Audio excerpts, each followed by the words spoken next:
श्री ओम नमः सिद्धेभ्यः। जय श्री ओम नमः सिद्धेभ्यः। जय श्री ओम नमः सिद्धेभ्यः। सर्वमंगलमांगल्यं सर्वकल्याणकारकं प्रधानं सर्वधर्माणां जैनं जयतु शासनं। जैनं जयतु शासनं। जैनं जयतु शासनं। पंच परमेष्टि भगवान की आचार्य श्री गुरुवर कुंद कुंद महाराज की, आचार्य श्री गुरुवर विद्यासागर महाराज की।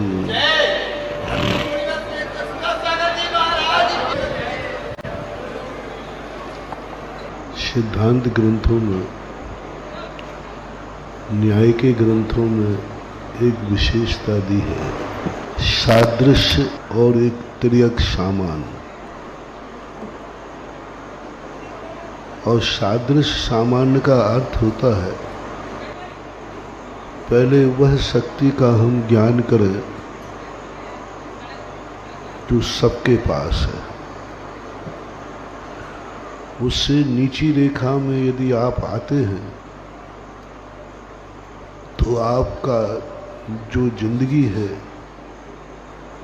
वह बहुत बड़ी घाटी में है, बहुत निम्न स्तर का है। सजातीपना, कोई दूसरा ढूंढो जहां तुम हो, जो तुम हो, जैसे तुम हो। क्या उसके समान कोई दूसरा भी है?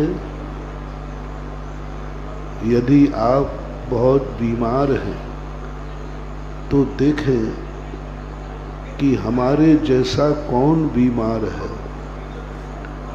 दूसरा भी कोई दुनिया में उस बीमारी से ग्रसित है क्या? तो तुम्हारे लिए जीवन में ज्यादा खतरा नहीं है। हर कार्य में जो तुम कार्य कर रहे हो, जो अपने आप में अनुभव कर रहे हो, क्या वह अनुभव करने वाला कोई दूसरा है? सपोर्टर ढूंढो, समर्थक ढूंढो। हम स्वयं अकेले चल जाएंगे, वो तुम हैकड़ी मत करना। किसी के साथ में चलना है यह भी नहीं सोचना। किसी के सहारे चलना नहीं है और किसी को आगे किए बिना चलना नहीं है। रिपीट करता हूं, किसी के सहारे पर चलना नहीं है और किसी को आगे किए बिना चलना नहीं। और यदि नहीं है तो बराबरी पर चलना, सहारा लेके नहीं। जिस व्यक्ति के आगे कोई चलता है वह व्यक्ति के लिए आगे से कोई विपदाएं नहीं आती, परेशानियां नहीं आती। नकारात्मक कोई भी उसका कुछ नहीं बिगाड़ सकते, क्योंकि उसके आगे कोई चल रहा है। और जो सबसे ज्यादा नकारात्मक ऊर्जा, क्योंकि सच्चा दुश्मन जो होगा वो सामने से वार करेगा, सच्चा कर्म होगा तो सामने से वार करेगा। इसलिए ब्लूट जाकर सामने पहनाई जाती है, पीछे नहीं पहनाया जाता। कवच भी सामने पहनता है, पीछे नहीं। पीछे का किए हुए वार से हम बच सकते हैं, आगे के वार से नहीं। इसलिए धर्म ने एक बात कही है कि तुम किसी को आगे करके चलो। जिस रास्ते पर तुम चल रहे हो 2 मिनट रुको और पूछो, क्या इस रास्ते पर मेरे से पहले कोई गया है? यदि पता चले कि गया है तो 50% निश्चिंत हो जाना। जो कार्य तुम करने जा रहे हो पहले पता करो कि यह कार्य तुम्हारे पहले किसी ने किया है। जिस चीज का तुम ज्ञान करने जा रहे हो, क्या इस चीज का ज्ञान किसी ने किया है? जो तुम देखने जा रहे हो, देख रहे हो, क्या इसके पहले इसको किसी ने देखा है? जो तुम खाने जा रहे हो, खाने के पहले पूछ लेना, क्या इस वस्तु को पहले किसी ने खाया है? जो तुम सोच रहे हो, जो पाने के लिए, क्या यह सोच कभी किसी ने पहले किया है? इतनी सी बात सोच लो, बस इतना सा। ये द्रव्य की परिणति है, ये द्रव्य की सफलता का पहला सूत्र है। तुम्हारे पहले किसने क्या किया? व्यर्थ में मत अपना दिमाग गर्म करो। जिसने पहले कभी ये बात सोची है उसका नाम पता करो। दूसरे नंबर पर जब पता चले तुम्हें कि मेरे पहले इस संबंध में किसी ने विचार किया है, ये कार्य किया है, तो दूसरे नंबर पर आप पता करें उसका बायोडेटा, उसका पूरा एड्रेस, कौन था वो कौन था। क्योंकि मैंने पहले परिभाषा बनाई कि तुमसे पहले कोई गया हो सकता है तुमसे पहले कोई दुर्जन गया हो, डाकू गया हो, शराबी गया हो, जुआड़ी गया हो, कोई गलत आदमी गया हो, तो तुम्हारा दूसरा नंबर जैसे ही पता चले गया है, तो हमारा दूसरा कर्तव्य, कौन गया है, क्या नाम है, उसका नेचर क्या है, उसकी इज्जत क्या है, ये पता कर। उसकी इज्जत क्या है जो मेरे से पहले गया है, जो मेरे से पहले इस कार्य को कर चुका है, जो पहले से पहले इस वस्तु को देख चुका है, जो मेरे से पहले ये वस्तु को खा चुका है, उसका पता करें। जब ये पता चल जाए तो तीसरे नंबर पर उसकी जिंदगी का पता करें। इस कार्य करने के बाद उसकी हालात क्या है, क्या मिला उसको, क्या खोया उसने, क्या पाया उसने, क्या दुर्दशा हुई है। तो कोई दुकान लेना पड़ती तो पूछता है पहला दुकानदार के क्या हाल है। जो मेरे से पहले गया है वो कहाँ है, कैसा है, क्या पाया है। यदि पता चले कि उसने यह वस्तु खाई थी, मर गया, तुम फेंक देना। पता चले कि जो व्यक्ति गया वो कहीं नहीं पहुंच पाया, रास्ते में लुट गया, वो रास्ता छोड़ देना। पता चले कि इस कार्य को किया लेकिन वो सफल नहीं हो पाया, उस कार्य को छोड़ देना। दुर्घटना के पहले जो दूसरे को दुर्घटना में गिरा हुआ देख करके समझ जाता है, वो पहले नंबर का ज्ञानी है। और जो सोचता है कि वो गिरा होगा, वो फेल होगा, मैं जाके देखता हूँ, वो दूसरे नंबर का है।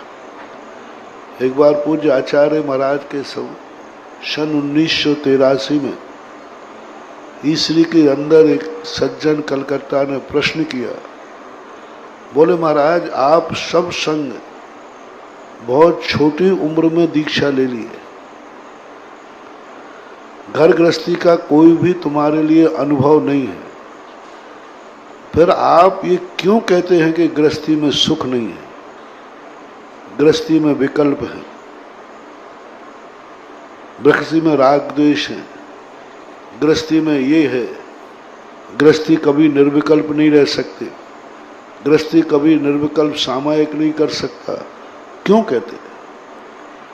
आपने कभी अनुभव तो किया नहीं, आपको गृहस्थी का कुछ भी ज्ञान नहीं है, फिर भी आप गृहस्थी की निंदा करते। तो आचार्य श्री ने बहुत अच्छा जवाब यही दिया था कि मैंने तो नहीं जाना कि गृहस्थी कैसी होती है, लेकिन मैं एक नंबर का ज्ञानी हूं। तुम लोगों को चेहरा देखकर पता चल रहा है कि गृहस्थी कैसी है। तुम यहां क्यों आए हो, तुम मंदिर क्यों आए हो, तुम गुरुओं के पास क्यों आए हो? यदि मेरे से ज्यादा सुख तुम्हें अपने परिवार के साथ रहने में मिलता तो यहां तुम नहीं आते। चक्रवर्ती को यदि सुख मिलता तो वो चक्रवर्ती जिसको सारा जगत शिरोमणि मानता है, वह चक्रवर्ती मुनिराज को देख करके 3 प्रदक्षिण दे सिर नायो कर पूजा थुत कीनी, साधु समीप निकट कर बैठो चरणों में दिटकीनी। वो चरणों में बैठ करके क्यों वंदना करता?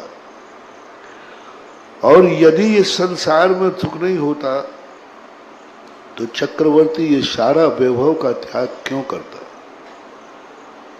1,18 घोड़े छोड़े 84 लाख हाथी, इत्यादिक जग संपत्ति छोड़ी जीर्ण तृण शम त्यागी। ये क्यों किया?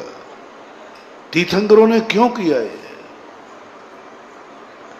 और आप लोग अपनी गृहस्थी को छोड़कर महाराज के पास क्यों आ रहे हो? आपका आना बता रहा है कि जहां तुम हो वहां वह नहीं है जो गुरु के सामने है, जो गुरु के पास है। इन आंखों से परिवार को देखने में वो सुकून तुम्हें नहीं मिला, तभी तो इन आंखों से तुम गुरु की मुद्रा देख रहे हो।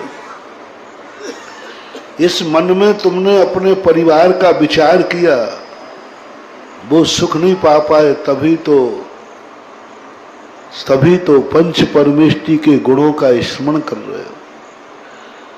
तुम वह नहीं पा पाए, वो कानों में पड़े हुए शब्द जो परिवार वाले कहते हैं, परिवार के द्वारा कहे हुए कानों में शब्दों में वो तुम्हें आनंद नहीं आया जो मुनिराज के वचनों को सुन के आ रहा है, तब तो तुम यहां आए। अच्छा बताओ भैया, तुम्हारे घर में संसार में कोई सुनाने वाला नहीं है? कानों को कुछ भी दिन भर सुनाने वाला है, कोई सुनाए या नहीं सुनाए, टीवी तो दिन भर सुनाता है, और कोई भी सुना सकता है। लेकिन परिवार के सदस्यों के तुम बातें सुनते हो, लेकिन तुम्हारी आत्मा में निर्णय लिया है कि इन कानों में जो गुरु की वाणी सुनने का आनंद है वो संसार की वाणी सुनने में नहीं है, तभी तो प्रवचन सुनने आए हो, तभी तो आए हो। तुम्हें दुनिया को आहार देने में तुम कितने लोगों को आहार कराते हो?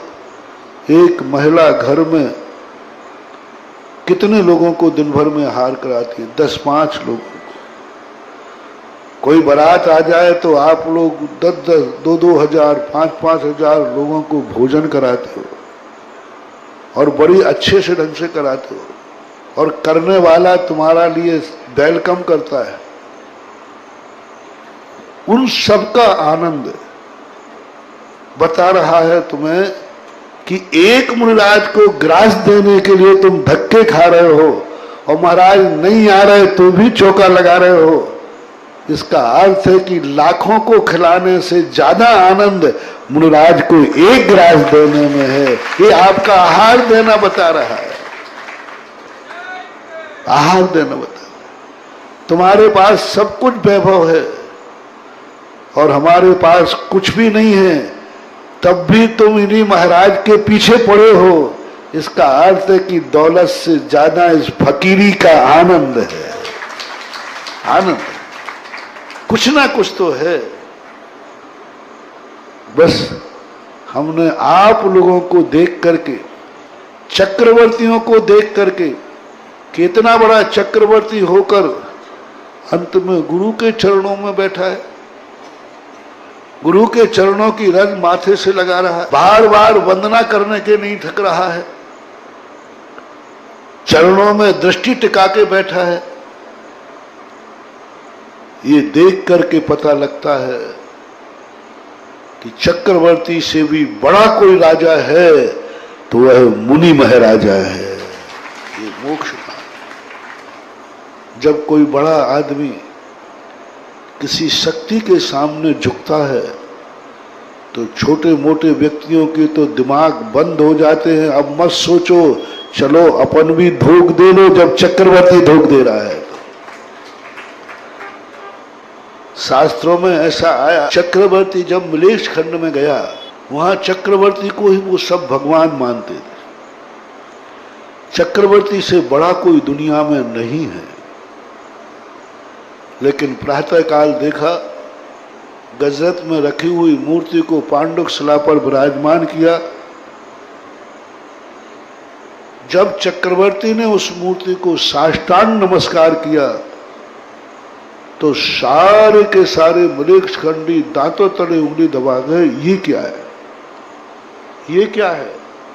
मैं जिसे संसार का सबसे बड़ा आदमी मान रहा था, वो तो इतना नमस्कार कर रहा है कि इतना नमस्कार तो मैंने चक्रवर्ती को नहीं किया।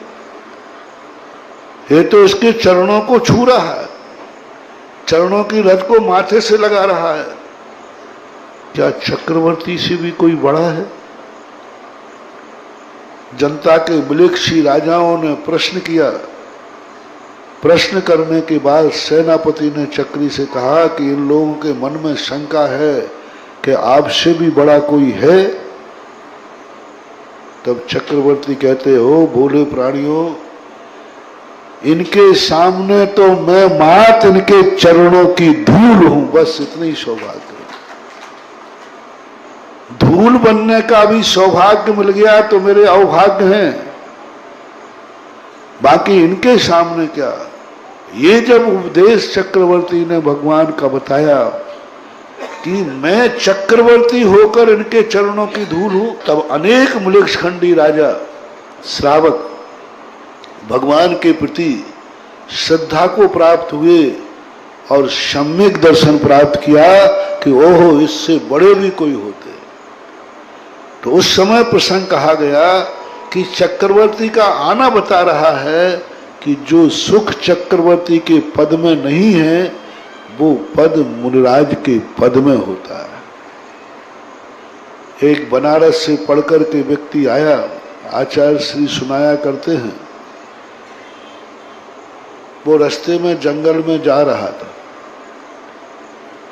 ज्योतिष उसने की थी, मास्टर ऑफ पॉमिस्ट्री।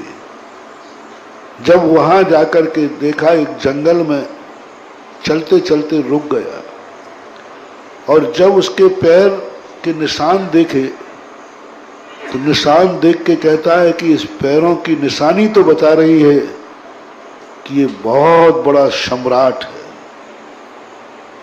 बहुत बड़ा सम्राट। लेकिन इतना बड़ा सम्राट कभी अकेला नहीं रहेगा, इतना बड़ा सम्राट कभी अकेला नहीं चलेगा।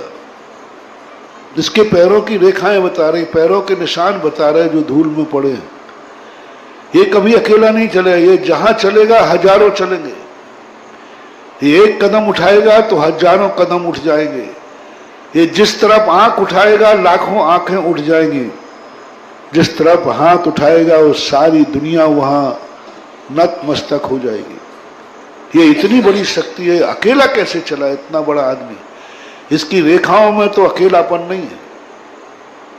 दूसरी बात, ये चक्रवर्ती नंगे पैर क्यों चला होगा? सम्राट, इतना बड़ा आदमी कभी नंगे पैर चलने का सवाल ही नहीं उठता, पैदल चलने का सवाल ही नहीं उठता। वो तो हाथी बैठेगा, घोड़े बैठेगा, जहां घोड़े काम नहीं आएंगे वो पालकी में बैठ जाएगा। तीसरी बात, जंगल की तरफ जा रहा है, अकेला जंगल की तरफ जाना बता रहा है कि ये सम्राट नहीं हो सकता। उसके मन में बड़ी ग्लानि भाव आई, मैंने 16 साल बर्बाद कर दिए, 16 साल मैंने बर्बाद कर, सब झूठा था, सब किताबें झूठी हैं, सब बेकार का। फिर भी मन किया कि चलो देखते हैं। जाके देखा तो एक नग्न व्यक्ति, बाल बड़े हुए हैं, शरीर में धूल धूसरित है। देख करके उसने और कर्म फोड़ लिए, अब तो मेरी जिंदगी की पढ़ाई बेकार हो गई, 16 साल बर्बाद हो गए, सब कुछ खत्म। ये रेखाएं बता रही ऐसा हो ही नहीं सकता। और जैसे उसने कर्म ठोका, महाराज ने देख लिया कि अभी तक जितने लोग मेरे पास आते हैं, मुझे देखकर हर्षित होते हैं, मुझे देखकर अवभाग्य मानते हैं, मुनिराज के दर्शन हो गए, अवभाग्य हैं, नमोस्तु करते हैं। आज ये पहला व्यक्ति जिंदगी में आया जो मुझे देखकर कर्म ठोक रहा है, मुझे देखकर परिणाम बिगाड़ रहा है। और मुझ फेर करके जाने लगा। महाराज ने कहा, बंधु, बोले कुछ मत बोलो बंधु बंधु, तुमने सारी हमारी जिंदगी की पढ़ाई बेकार कर दी। अरे भाई मैंने क्या किया? महाराज ने समझ गए, निमित्त ज्ञानी थे। उनका रुको, तुम जाकर सुसाइड करोगे, क्योंकि तुम बर्बाद हो चुके हो, क्योंकि अब 16 साल तुमने जो पढ़ा है वो सब तुम्हारा बेकार हो गया है, इसलिए अब तुम दोबारा पढ़ाई कर नहीं पाओगे। सुनो, यहां आओ, तुम्हारी पढ़ाई बेकार नहीं है। वो कहता बेकार नहीं है, देखो ये क्या लिखा है शास्त्र में और तुम क्या हो। महाराज मुस्कुराते कहते हैं, बेटा जो लिखा है तुम्हारी किताब में वह सही है, वो झूठा नहीं हो सकता, वो सही है कि ये निशान एक बहुत बड़े सम्राट के हैं।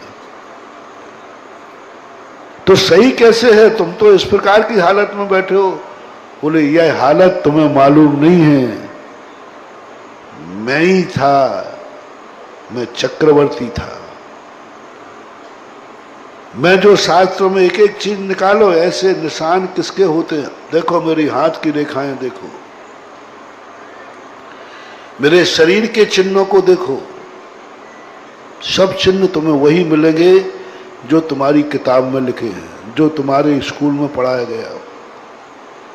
तो सब देखने के बाद कहा सब कुछ सही है, लेकिन तुम्हारी हालत ये क्यों है?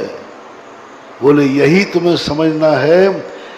इस हालत को जब मैंने पाया है, जो चक्रवर्ती पद था उसमें मैंने सुख नहीं पा पाया, आकुलताएं बढ़ती गई, और आज मैं जिस पद पर हूं, तुम्हारी किताब झूठी नहीं है, सम्राटों का सम्राट हूं। वहां तो 32,000 मुकुटबद्ध राजा ही झुकते हैं, यहां तो चक्रवर्ती भी आके झुकता है। यहां तो मात्र 2.5 द्वीप में जो भी भरत क्षेत्र है, 6 खंड के लोग ही झुकते हैं। जिस पद पर मैं बैठा हूं, इस पद पर तो देवराज सौधर्म इंद्र भी झुकता है।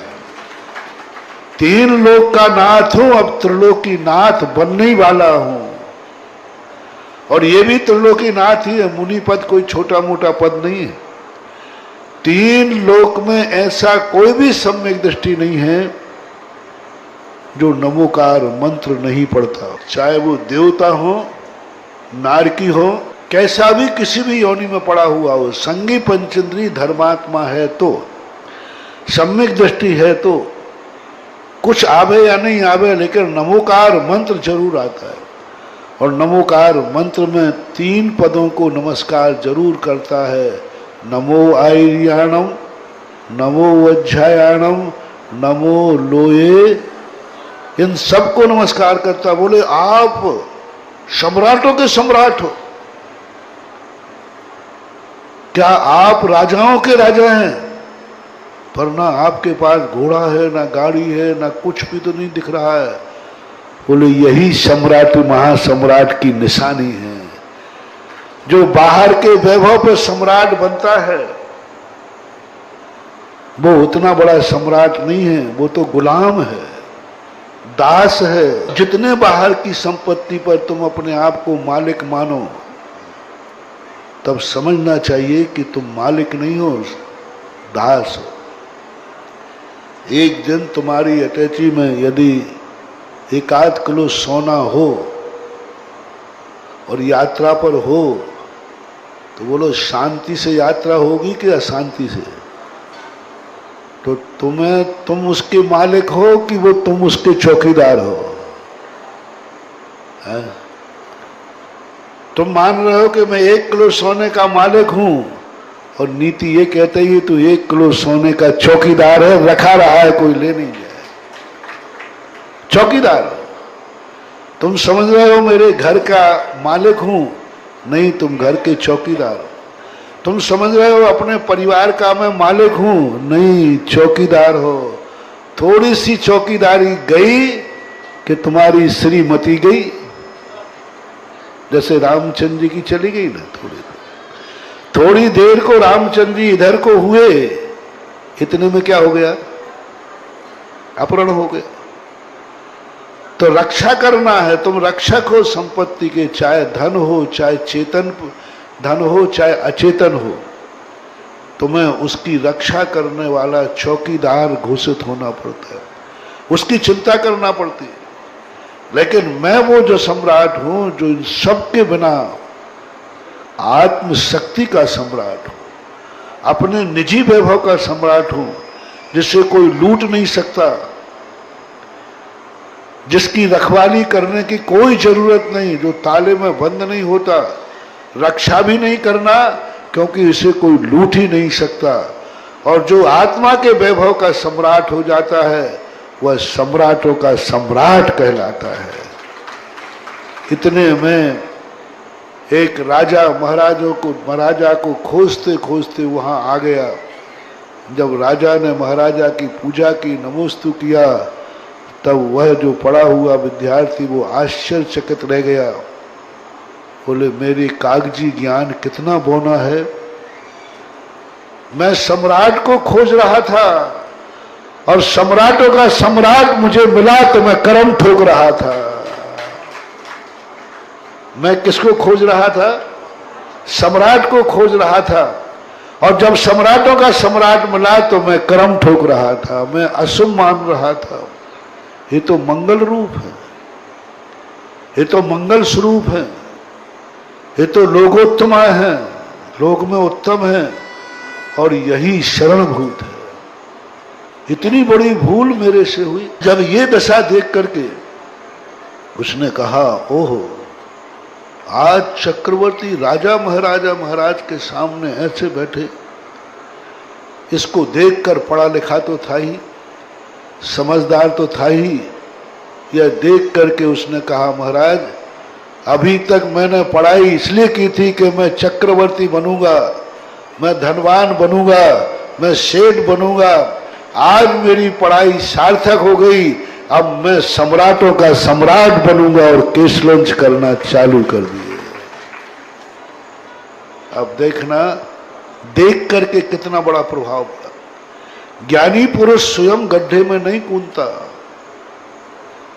ज्ञानी व्यक्ति स्वयं चोट काके नहीं छेदता, ज्ञानी व्यक्ति दूसरों की चोटें देख करके रास्ता बदल देता है, दूसरों को गड्ढे में गिरा देख करके रास्ता बदल देता है। चक्रवर्ती की दशा देख करके उसने दशा बदल दी। ब्रह्मखंडी राजाओं ने चक्रवर्ती का नमस्कार देखकर अपना मिथ्या दर्शन छोड़कर सम्यक दृष्टि हो गए।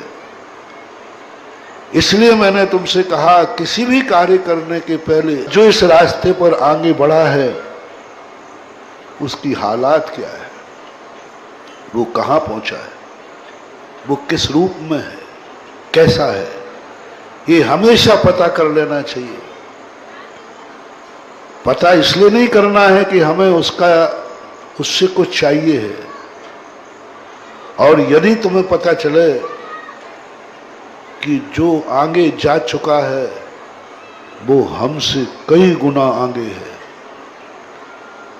हमसे कई गुना समृद्ध है, हमसे कई गुना पवित्र है, हमसे कई गुना ज्ञानी है, हम तो उसके सामने कुछ भी नहीं लगते हैं। जिस रास्ते पर मैं जा रहा हूं, इस रास्ते पर वो शक्ति गुजर गई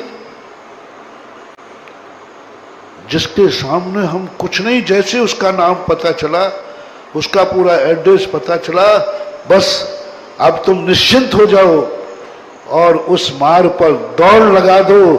तुम्हारा सामने से कोई भी कुछ बिगाड़ नहीं पाएगा, क्योंकि आगे तुम्हारे महाशक्ति जा रही है।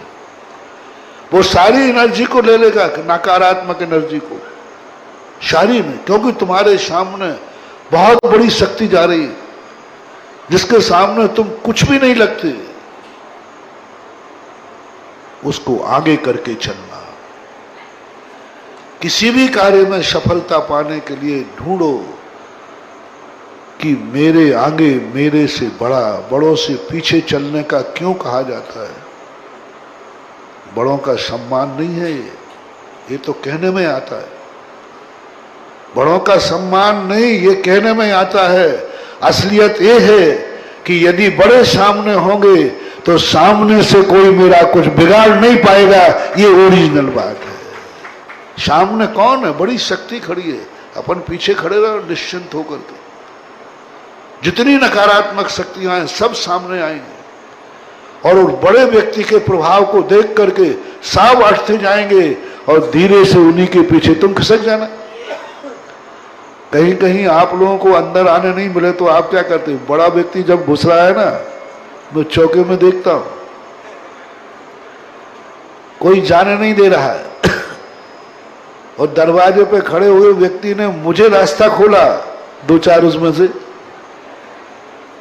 निकल जाते। यह है भक्ति।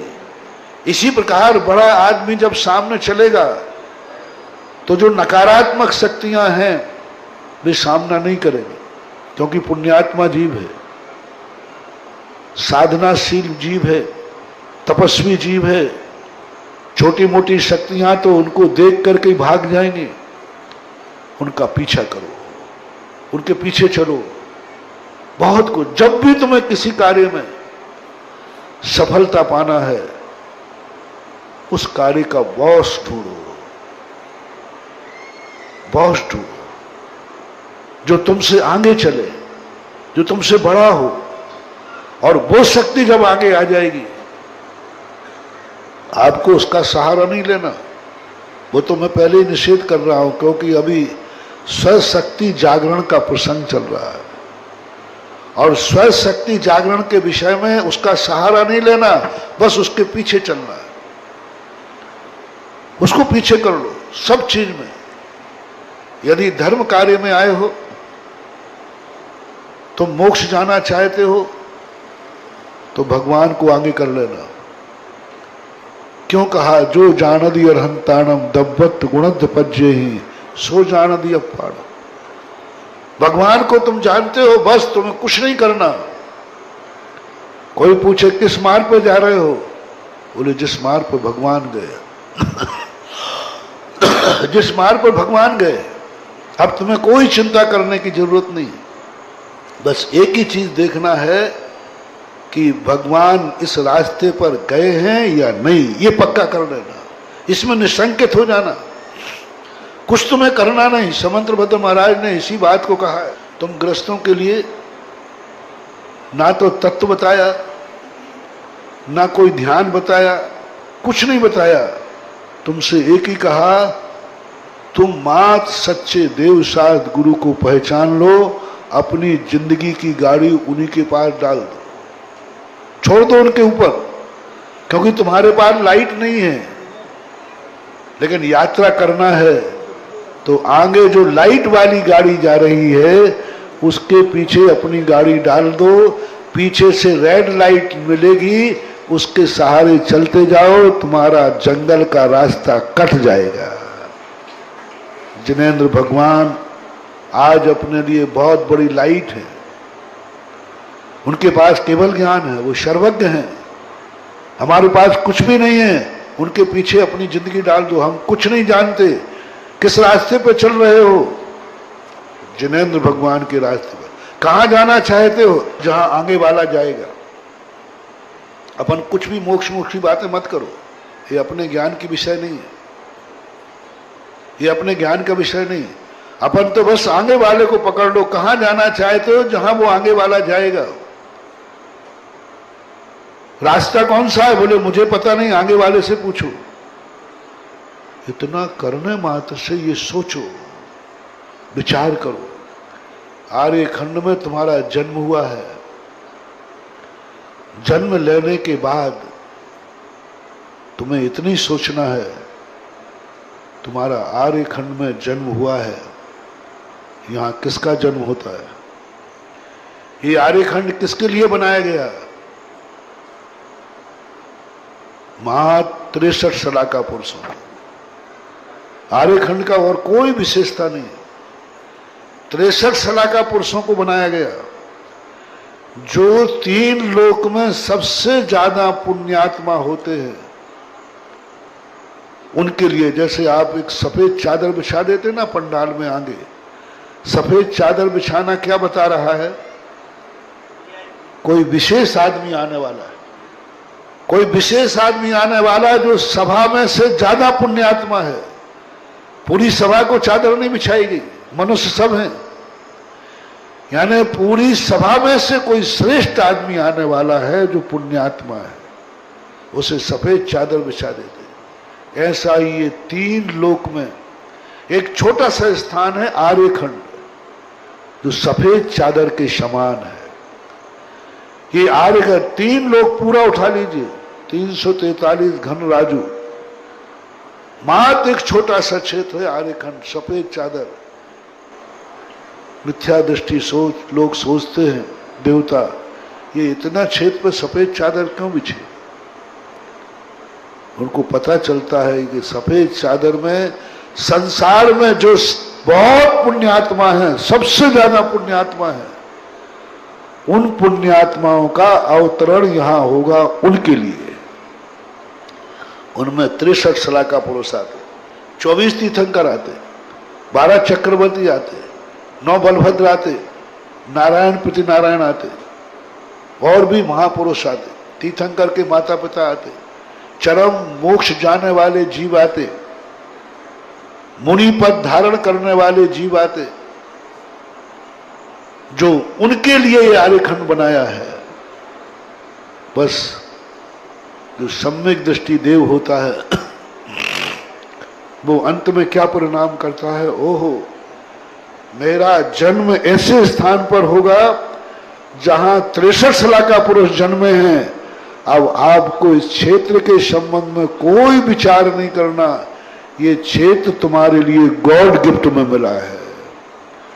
आप लोग कौन से खंड के, मलेच्छ खंड के हैं कि आर्य खंड के? मालूम ये भूमि किसकी थी?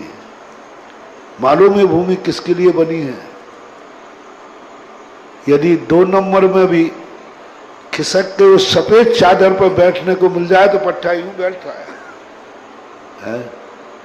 थोड़ी देर आप भी अकड़ के बैठ लो कि मैं वो पुण्यात्मा हूं जो आर्यखंड, जो भारत देश तीर्थंकरों के लिए बनाया था, उनका अवतरण होता था, उस भूमि पर हम अवतरित हुए हैं। ये हर व्यक्ति महसूस करे, गर्व को अनुभव करे। जो आर्यखंड में जन्म लिए, भारत में जन्म लिया है, उनको कभी चिंतन में ऐसा करना चाहिए, मैं इतना बड़ा पुण्यात्मा जो देश तीर्थंकरों के लिए है, उस देश में मैं जिंदगी जी रहा हूं, मेरी जिंदगी जी जा रही है, मैं उस देश में रह करके रह रहा हूं जहां तीर्थंकरों ने विहार किया है, जहां तीर्थंकरों ने 5 कल्याणक किए हैं, जहां तीर्थंकरों ने धर्म का उपदेश दिया है। ऐसी भूमि पर, ऐसे भरत क्षेत्र पर आप, और ये अनुभूति होते ही आपकी एक स्वशक्ति जागरण होगी कि अब मुझे क्षेत्र खोजने की जरूरत नहीं है। लोगों ने कल प्रश्न किया था शाम को, फर्क क्या पड़ता है सामान्य तीर्थ में विशेष तीर्थ में? फर्क पड़ता है। मैंने पहले ही कहा कि सजाती और विजाती, जो आगे चलने वाला है उसका पीछा करो, सहारा मत लो। मैं बहुत 15 दिन हो गए कहते कहते मैं सहारे का विरोधी हूं। जो मंदिरों में आकर के दीवार के सहारे बैठते हैं, वे जिंदगी में कभी आत्म जागरण नहीं करेंगे, हमेशा पराधीन ही रहेंगे। जो कुर्सियों पे आकर बैठ करके जो पीछे टिके हैं, समझ लेना इनको जिंदगी में सहारा ही सहारा। गुरु के सामने, भगवान के सामने किसी का भी सहारा लेके बैठोगे, पूरी जिंदगी भर दूसरे के सहारे पर जियोगे, तुम खुद की जिंदगी नहीं जी पाओगे।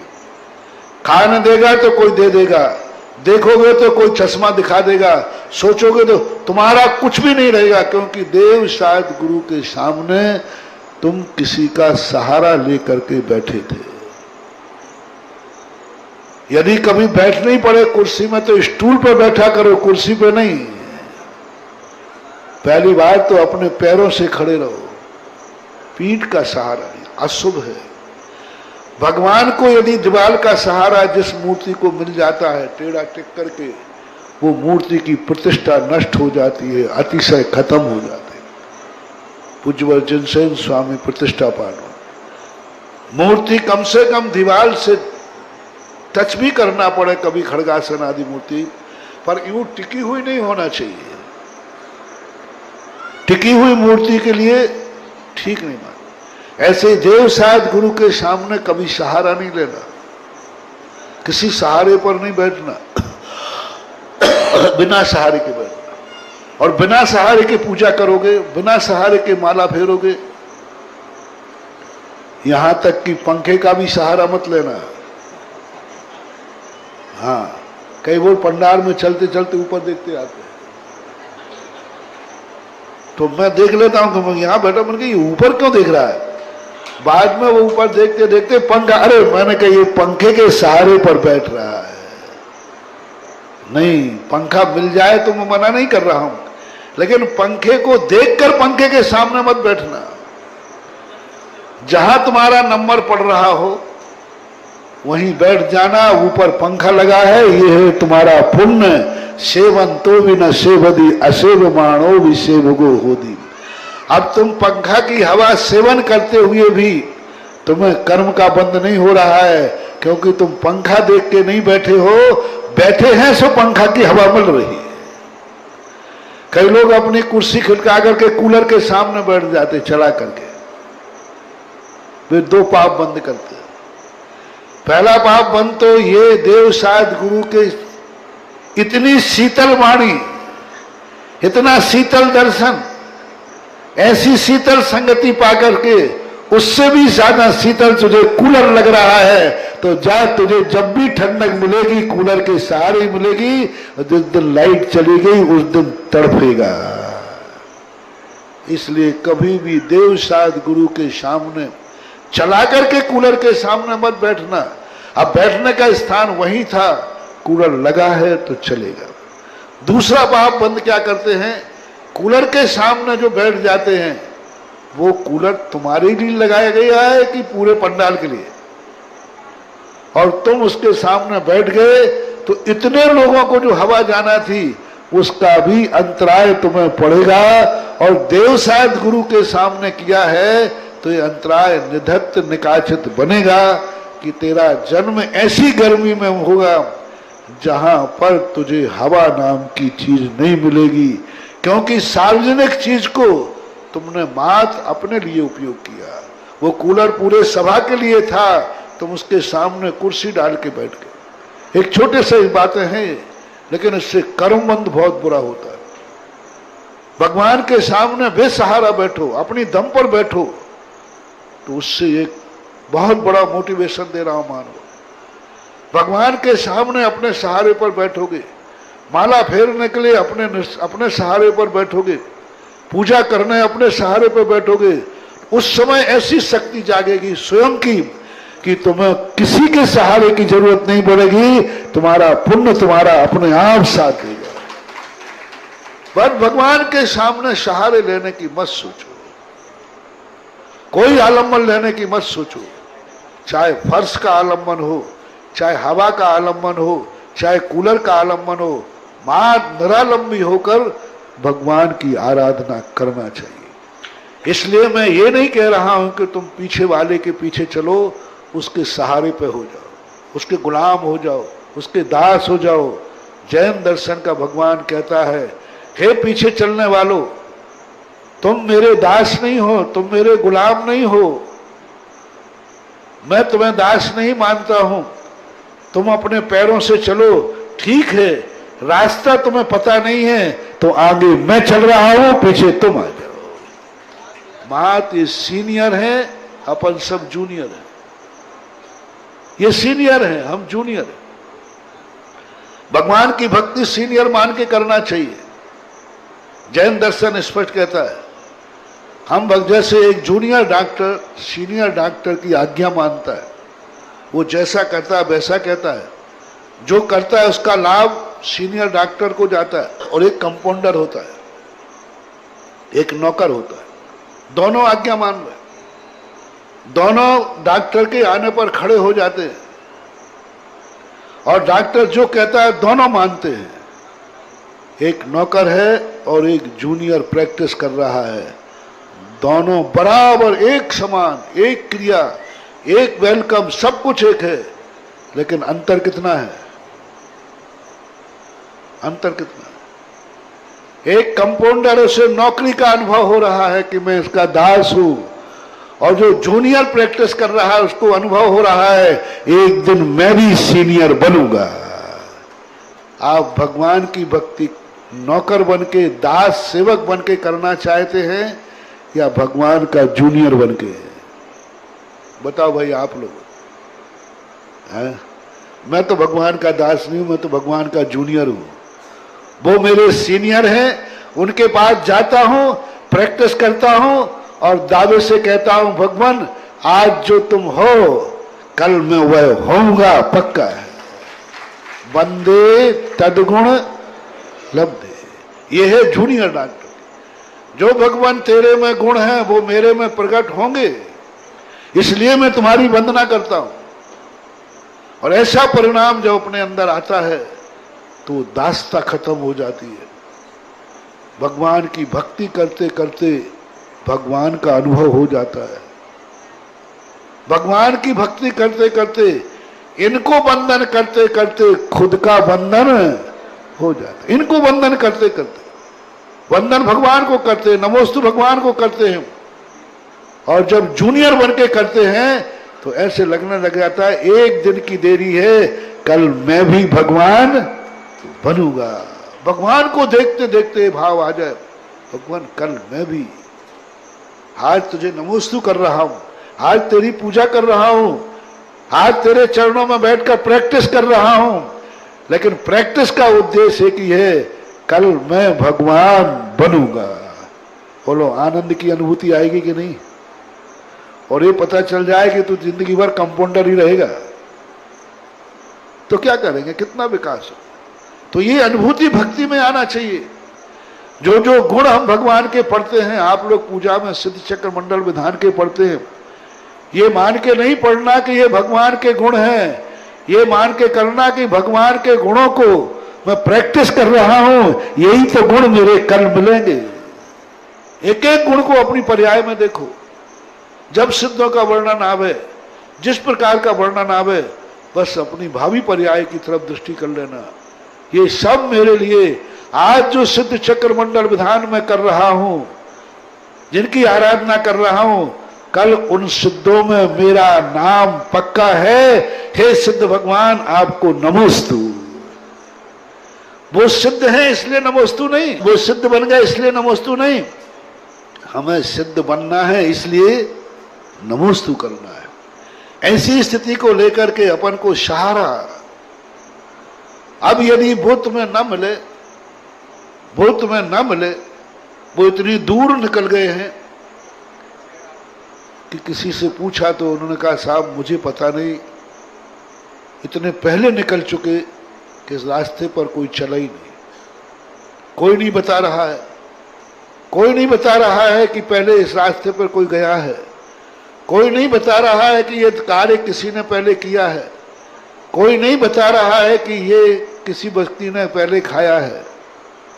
तो फिर एक साथी ढूंढो, शंपरण, सहारे के लिए नहीं, सहारे के लिए नहीं, अनजाने रास्ते पर कभी अकेले नहीं चलना, कम से कम एक साथी जरूर ढूंढ लेना।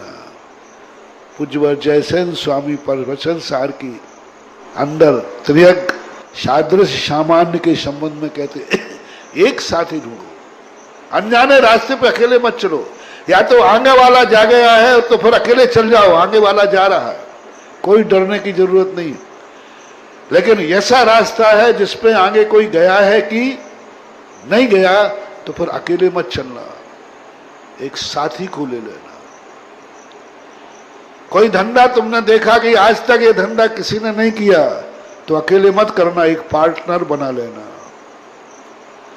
तुम्हें ऐसा लगे कि कैसा सोच मैंने किया है कभी किसी ने नहीं देखा, तो एक को और वैसा सोच दे देना। तुम ऐसी वस्तु देखो जो तुम किसी ने नहीं देखी, किसी एक को और दिखा देना। ऐसे रास्ते पर तुम चल चुके हो।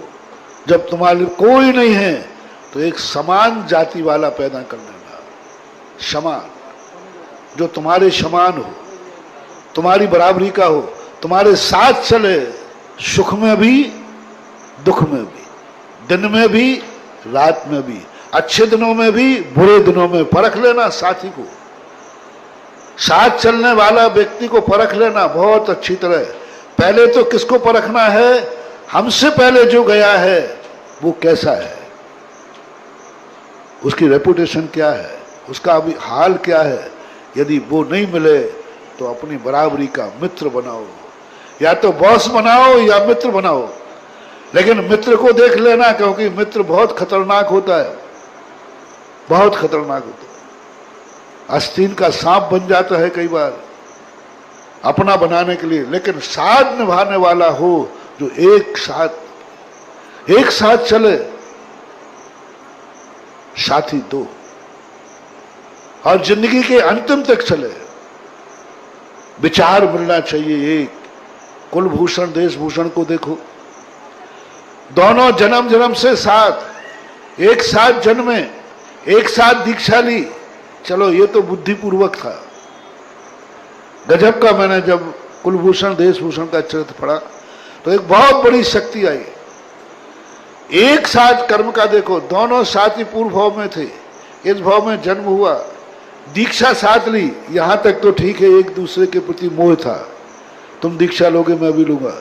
गजब तो जब हुआ दोनों को एक समय केवल ज्ञान हुआ, एक सेकंड का अंतर पीछे नहीं, दोनों को एक साथ। इससे भी ज्यादा गजब का हुआ, जहां कोई उपयोग नहीं चलता, पुरुषार्थ नहीं चलता, मोह नहीं चलता, दोनों को एक साथ मोक्ष हुआ। एक समय का भी अंतर नहीं, दोनों एक समय में दोनों को केवल ज्ञान हुआ, दोनों को मोक्ष हुआ। ऐसा कोई साथी मिले तो बात बने, हैं? ऐसी बातें कोई मिले जो मोक्ष साथ एक साथ जाए, जो जिंदगी की अंतिम श्वास तक साथ दे, जो जिंदगी भर साथ दे। ऐसा कोई साथी मिले तो फिर उस अनजाने रास्ते पर भी आप चल सकते हो, लेकिन सहारा लेके नहीं चलना, अपनी शक्ति पर चलना। तो हर चीज का एक महत्व होता है। समय आपका हो रहा है, क्षेत्र की बात कर रहा था, ये द्रव्य की बात तुमसे कही थी, ये द्रव्य की बात कही थी। तुम अपने आप में इतने शक्तिमान, स्वशक्ति जागरण करो। और आज तुम्हें वो शक्ति दे रहा हूं, अपनी स्वयं की, भगवान की नहीं। बस एक बात तुम्हें सोचना है, जिस रास्ते पर मैं चल रहा हूं उस रास्ते पर मेरा भगवान चला है, बस हो गया कल्याण। अब तुम्हें कुछ नहीं करना है, डरना मत, अब किसी की जरूरत नहीं। जिस रास्ते पर मैं चल रहा हूं उस रास्ते पर मेरा आगे गुरु चल रहा है, अब डरने की जरूरत नहीं।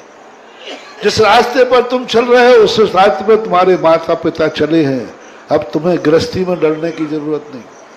गृहस्थी में कौन सा रास्ता चुनना? अपने माता पिता का रास्ता गृहस्थी में।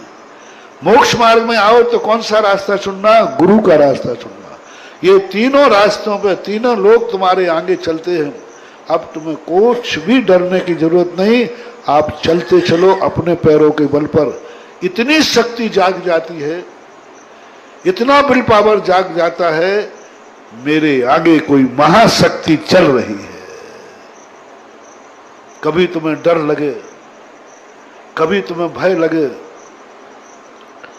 कभी तुम्हें भटकन का डर लगे, एक महसूस करना, मेरे आगे भगवान चल रहा है, मेरे आगे मेरा गुरु चल रहा है। 2 मिनट को ध्यान करना, कभी तुम भटक जाओ, कभी तुम किम करता मूड हो जाओ, कभी तुम्हारा दिमाग काम नहीं करे, तो वह बात सोचना, जो बात मैंने सोची है वह बात मेरे गुरु ने सोची थी, उस बात को पकड़ लेना। जिस बात को गुरु ने सोची थी उस बात को तुम पकड़ लेना, कल तुम्हारे लिए बहुत बड़ी, क्योंकि यहां बैठे यहां जब तक तुम्हें प्रवचन मिलेंगे सांकेतिक मिलेंगे। कल तुम्हें एक संकेत दिया था, तुमने कोई बात सोची, एक मंत्र दिया था कल, तुम्हें एक बात सोचने को कहा, तुम जो बात सोचो, बस तुम्हें यह पता चल जाए जो बात मैं सोच रहा हूं यह बात मेरे गुरु ने भी सोची थी। अब तुम्हें कोई शंका करने की जरूरत नहीं, निर्णय मार के निर्णय कर लो, यही सत्य है, क्योंकि मैंने जो सोचा है वही गुरु ने। तुम्हारी श्रद्धा दो दूनी और चौगनी हो जाती है, किस कारण से? दान देने का भाव बन गया, किस कारण से? मात्र एक कारण से, बाकी तो सारी दुनिया में। तो अपने जीवन में समान जाति के मिलने के बाद आपका समय हुआ, अब विशेषता को लेकर के हमें, जो मैंने कहा था प्रकृति एक समान जाति वाली है। जब तुम किसी के पीछे चल रहे हो असमर्थ हो, जब किसी को साथ लेके चल रहे हो अनजान हो, क्या जिंदगी भर अनजाने बने रहेंगे? क्या जिंदगी भर हम किसी के पीछे चलते रहेंगे? नहीं, स्वशक्ति जागरण, एक शक्ति जागरण की है हमने जूनियर बनकर सीनियर के पीछे चलकर, एक शक्ति जागरण की है हमने अपना साथी बना करके। अब एक शक्ति जागरण करना है, ना आगे कोई होगा ना बाजू में कोई होगा, फिर भी हमारी जिंदगी चलेगी। बाद में ध्यान में आएगा, बताऊंगा। आज इतना ही कह के विराम करता हूं। महावीर भगवान की जय।